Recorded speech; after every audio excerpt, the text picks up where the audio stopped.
Welcome back to the shack. While we're busy behind the scenes, looking at old maps, digging through old stories, strange histories, and the things that make you stop and wonder, hang on, what's exactly happened there? We thought we'd leave the lanterns swinging and bring you some special bonus episodes. Because here at the shack, we know that sometimes the most fascinating stories don't come from dusty old books. They come from real people. And today's true tale has travelled all the way from Ontario in Canada, where Gary D has kindly sent us his own strange story to share with you. So, make yourselves comfortable, pull up that chair, grab your favourite brew and settle in. And as always, I'll swing that light because this is a true tale from the shack.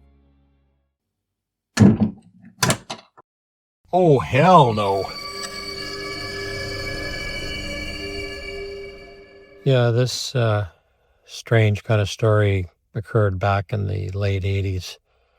When I was a salesman, I did quite a bit of traveling, mostly driving around visiting customers all across Ontario, Canada. Also had some suppliers down in the U.S., so I visited some people down there as well. I remember traveling through Virginia, West Virginia area, and having a really kind of freaky experience one time. Basically, I'd had a full day of seeing some customers and potential customers along the way, do some presentations.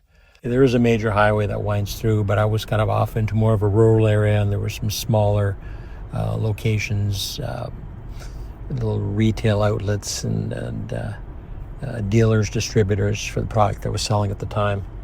But the freaky thing that happened was that it was a long day, it was getting dark, and I was heading back through Virginia, just looking for a motel anywhere, Super 8 or anything.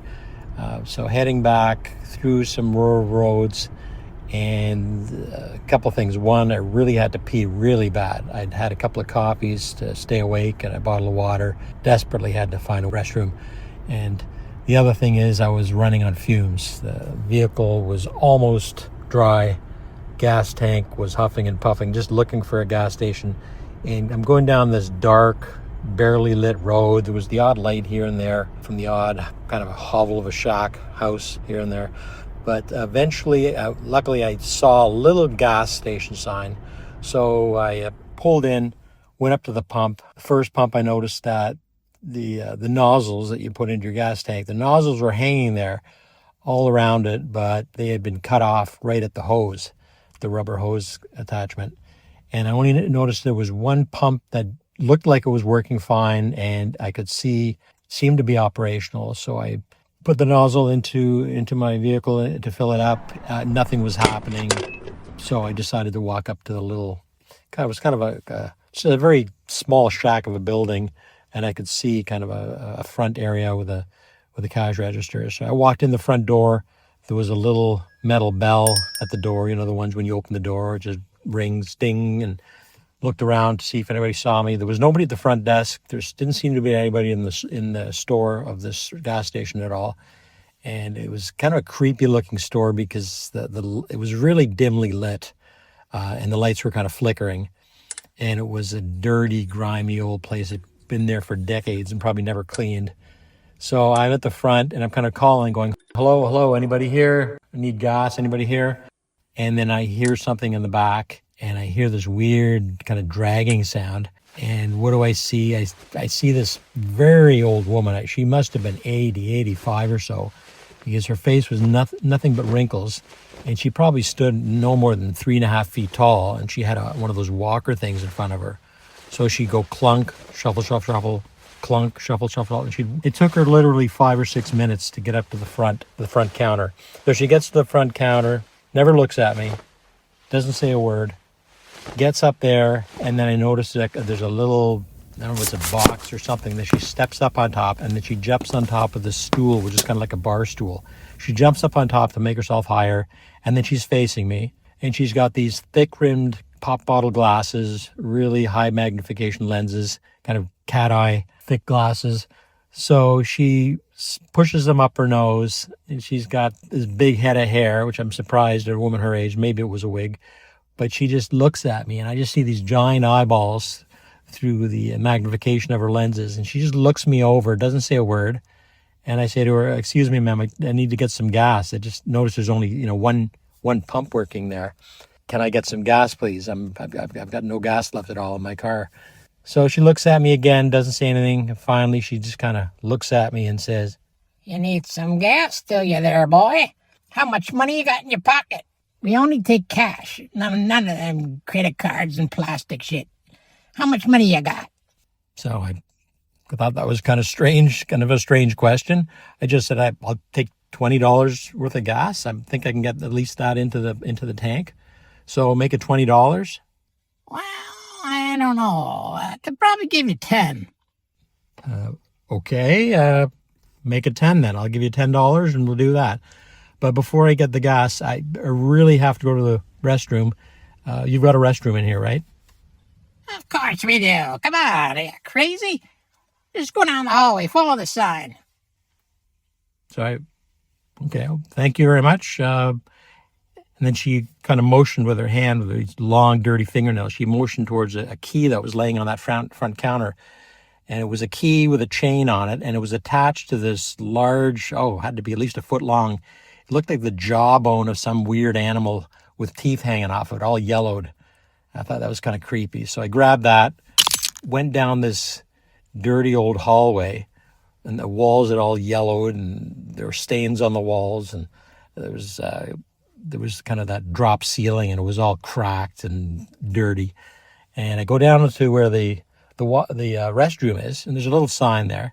So I turn the knob, open the door. I get it maybe, 6 inches open, and then it slams straight into my face. And I go, "Oh, sorry about that. Sorry, I didn't know there was anybody in there." So then I just waited outside for 5, 6, 7 minutes. I don't know. It seemed like forever. And I'm thinking, what's going on? So I knock at the door. Hello, is anybody in there? Hello? And so finally, I just had to go so bad. I opened the door, pushed it again, and it opened up. And I heard some weird shuffling sound in there. And in there, again, the light was so dim. Even though the light was on, it was a really like a dark, dingy light, and it was flickering. So I look, and just as I opened the door, I could have sworn I saw an arm slipping into the toilet, like elbow first. It was just going backwards, and I saw it go back. It was like a dirty, greasy, dirt-covered arm with long fingernails, and he just kind of pulled back into the toilet, and I saw the wrist and the hand kind of drooping over the front of the toilet seat, and then slowly slip down and leave like a wet trail on the lid, on the seat. And as soon as I saw that, I'm like, "Oh, hell no." I just turned around and left and went back to the front and said to the woman, there's somebody in the restroom there. I just went in there and I knocked at the door. There was somebody in there, and I went in, and it looked like they went into the toilet. Like, how can that be? "You're crazy, son of a bitch. Just get the hell out of here. You city folk with your drugs. What are you smoking? What are you shooting in your eyes? You get out of here." Excuse me, I'm not on drugs. I'm not drinking. Can I get the gas? "No, get the out of here." So I had no choice. So I had to just walk out of that gas station store. No gas. I couldn't pee. I get back into my vehicle, get back on the road, start driving. And I drove probably for another, 7, 8, 10 minutes. And luckily I didn't run out of gas, but I did see another gas station, and it was all lit up, bright lights. I went there. The pumps were working. I ran in first. They had a restroom. I used it. It was all fully lit. No arms going in the toilet there. Everything was totally normal. I got my $20 worth of gas, got back on the road, and managed to find a Super 8 or whatever it was, some motel. And everything else on that trip was pretty uneventful and boring, but just that arm going back into that toilet. Like I said, I wasn't drinking. I wasn't smoking any funny things or taking any pills, but I could have sworn that this arm went back. It was almost like an elephant's trunk going backwards. And I still picture to this day that the wrist kind of thumping on the front of that toilet seat, and then kind of the fingernails and hands scratching on the front of that seat and then plopping into the water. And I can almost, mentally or audibly remember that the splash. I could hear splash in the water. And then, like I say, I just ran out of there. I never stuck around. But a very strange thing that happened. The stuff of nightmares.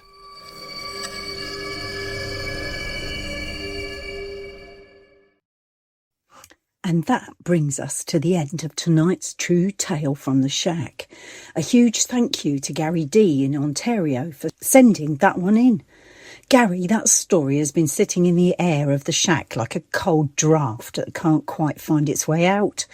But we've got questions. Oh yes, we've got questions.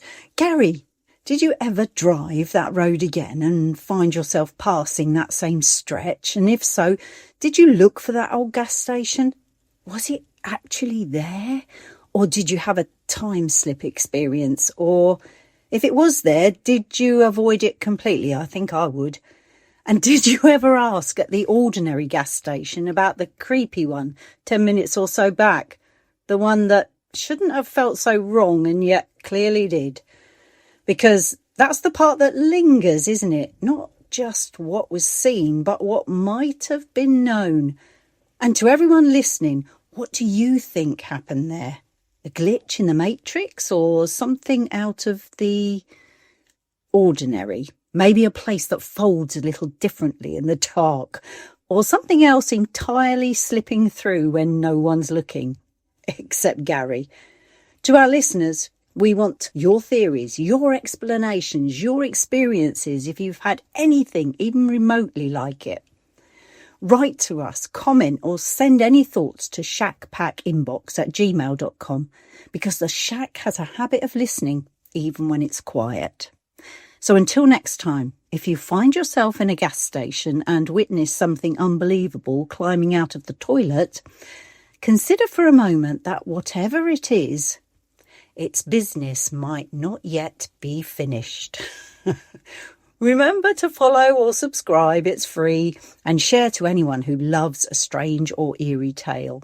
Until next time, Shack Packers, we'll be here, waiting, and the light will be swinging. Good night. Thanks for hanging out in the shack with us. If you've got a strange story, theory, or even just a spooky question, send it to shackpackinbox@gmail.com, because we'd love to hear from you. Follow us to ensure that you never miss an episode of The Freaking Shack, because listening to us is much cheaper than therapy and slightly more spooky. Until we meet again next week, Shackpackers, take care.